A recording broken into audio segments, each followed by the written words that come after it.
नमस्कार दोस्तों, मेरा नाम है विपिन वैद और आज हम बात करने वाले हैं जुपिटर के ट्रांजिट के बारे में। यानी कि जो जुपिटर हैं मीन राशि में जा रहे हैं 13 अप्रैल 2022 को, जो कि 21 अप्रैल 2023 तक मीन राशि में रहने वाले हैं। तो कन्या लगन वालों के ऊपर इसका क्या प्रभाव आने वाला है, इसके बारे में आज हम बात करेंगे। देखिए, जिनका भी कन्या लगन बनता है उनके 7वें भाव में मीन राशि आएगी, तो गुरु 7वें भाव में गोचर करेंगे जैसे ही ये जुपिटर का ट्रांजिट होता है।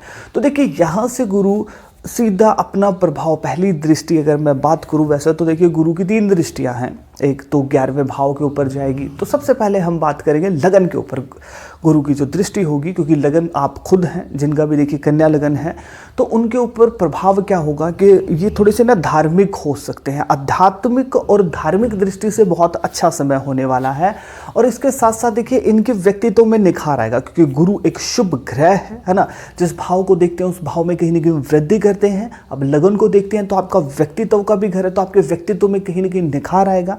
आप सामने वाले को इम्प्रेस करेंगे अपनी बातों से, अपने व्यक्तित्व से।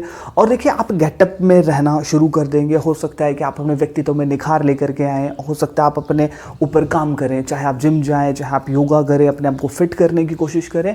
और अच्छे आप अगर मैं बात करूँ, शॉपिंग कर सकते हैं, कपड़े, अपने व्यक्तित्व को कितना अच्छा किया जा सकता है वो सब चीज़ें आप करने वाले हैं। और लोग भी कहीं ना कहीं आपसे इम्प्रेस होते नजर आएंगे। देखिए, यहाँ से जो दृष्टि है गुरु की, 5वीं दृष्टि 11वें भाव के ऊपर भी जाएगी, तो वो कहीं ना कहीं मोटर गाड़ी का भी घर है। देखिए, चौथा भाव भी है लेकिन 11वां घर भी है, तो वाहन सुखों में कहीं ना कहीं वृद्धि आपके हो सकती है। और वो 11वां जो भाव आपकी मनोकामना का है, तो आप बहुत लंबे समय से आप टारगेट बनाए हुए थे, आपके जो गोल्स हैं उन्हें कहीं ना कहीं आप अचीव कर सकते हैं। तो 11वां भाव आपकी मनो का कोई ना कोई आपकी जो पीछे से आपकी जो तमन्ना चल रही थी कि मेरे को ये चीज़ मिल जाए, तो वो कहीं ना कहीं मिल सकती है जैसे ये जुपिटर का ट्रांजिट होता है। आपकी इनकम बढ़ सकती है। आपकी अगर कहीं आप जॉब कर रहे थे या बिजनेस कर रहे थे, अचानक से आपको प्रॉफिट निकल करके आ सकता है। ये नहीं कहूँगा कि अगर मैं बात करूँ रेगुलरली इनकम जिसे हम कहते हैं, जो फिक्स जो इनकम होती है उसकी मैं बात नहीं कर रहा हूँ। मतलब अचानक से आपको एकदम से प्रॉफिट हो सकता है, कि यानी कि आपको एकदम से बोनस मिल जाए, या फिर आपको अचानक से कोई ना कोई रिवॉर्ड मिल जाए, और कि आपने किसी को पैसे दिए थे वो आपको दे दे, तो अचानक से आपके पास पैसा आ सकता है ना, और कोई भी कारण हो सकता है। अब 11वें भाव को ये गुरु देख रहा है, तो कहीं ना कहीं देखिए प्रॉफिट होगा, आपकी मनोकामना बढ़ेगी, तो ये भी कहीं ना कहीं पॉजिटिव रिजल्ट है। अब देखिए, 9वीं जो दृष्टि होगी गुरु की, वो 3रे भाव के ऊपर आएगी। कहीं ना कहीं आपका पराक्रम बढ़ेगा, आप छोटी छोटी यात्रा कर सकते हैं, जिससे कहीं ना कहीं आपको लाभ मिलता भी नजर आएगा।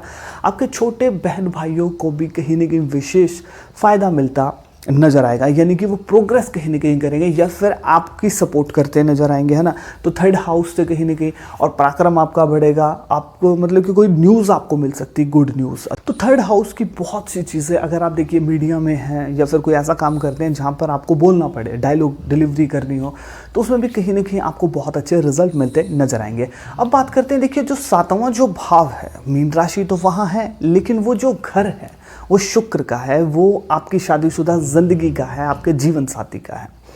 अब इन सब चीज़ों में अगर मैं बात करूँ, 7वां भाव आपके बिजनेस का भी है। अब गुरु क्या है? गुरु है धर्म है, अध्यात्म है।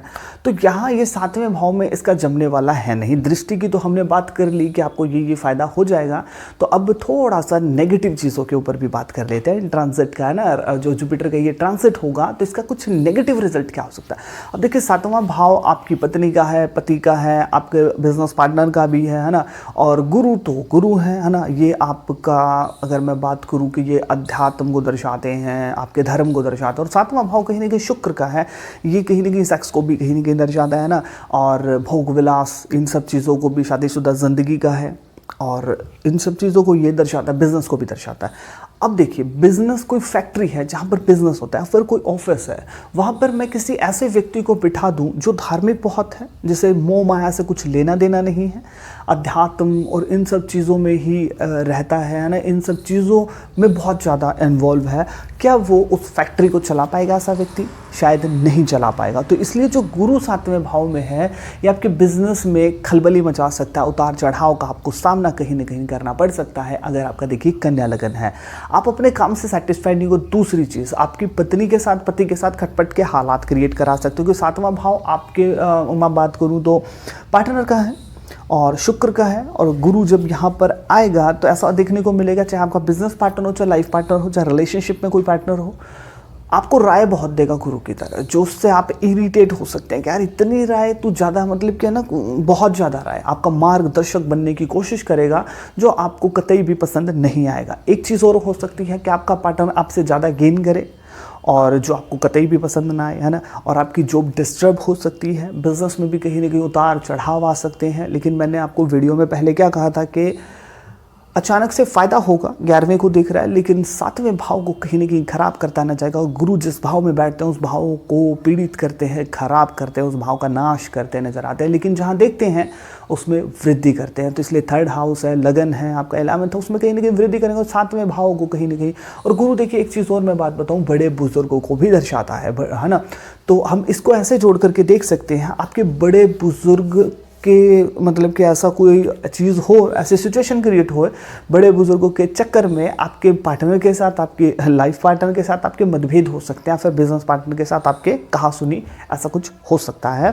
देखिए, आपको उपाय ज़रूर कर लेने चाहिए। अब हम बात करेंगे कि आपको उपाय क्या क्या करने चाहिए। आपको देखिए, चने की दाल हो, हल्दी की गांठ हो, इनका दान जरूर करना चाहिए। बड़े बुजुर्गों को कहीं ना कहीं उनके साथ तालमेल बना करके आपको कहीं ना कहीं रखना चाहिए, और गाय की कहीं ना कहीं आपको सेवा करनी चाहिए, क्योंकि आपका 7वां भाव है, ये शुक्र का है ना, और यहाँ पर कहीं ना कहीं आपको बहुत अच्छे, तो रिलेशनशिप आपका अच्छा रहेगा अगर आप गाय की सेवा करके, आपको शुक्र बहुत अच्छा हो जाएगा। बिजनेस के लिए अच्छा है, तो ये क्योंकि आप चारा जब हरे रंग का डालेंगे तो वो बुध को दर्शाता है ना, ग्रीन कलर, तो कहीं ना कहीं फिर आपका बुध भी अच्छा हो जाएगा। और ब्लैक कलर की गाय को डालोगे तो सैटर्न भी अच्छा हो जाएगा। तो आपको एक तीर से कई निशाने, है ना, वो कहते हैं ना, कहावत है, एक तीर से 2 निशाने, है ना, ऐसा कुछ। तो अगर आप काले रंग की गाय की चारा अगर आप डालते हैं, आपका शुक्र अच्छा, शनि अच्छा, बुध भी अच्छा, जो आपकी बिजनेस के लिए बहुत अच्छा है, रिलेशनशिप के लिए बहुत अच्छा है। तो ये सब चीज़ें आपको जरूर करनी चाहिए। वीडियो आपको कैसे लगी कमेंट सेक्शन में जरूर बताइएगा। आप मुझे इंस्टाग्राम के ऊपर फॉलो कर सकते हैं, विपिन गुरु चैनल। मिलता हूँ किसी नई और बेहतर वीडियो के साथ। जय श्री कृष्ण।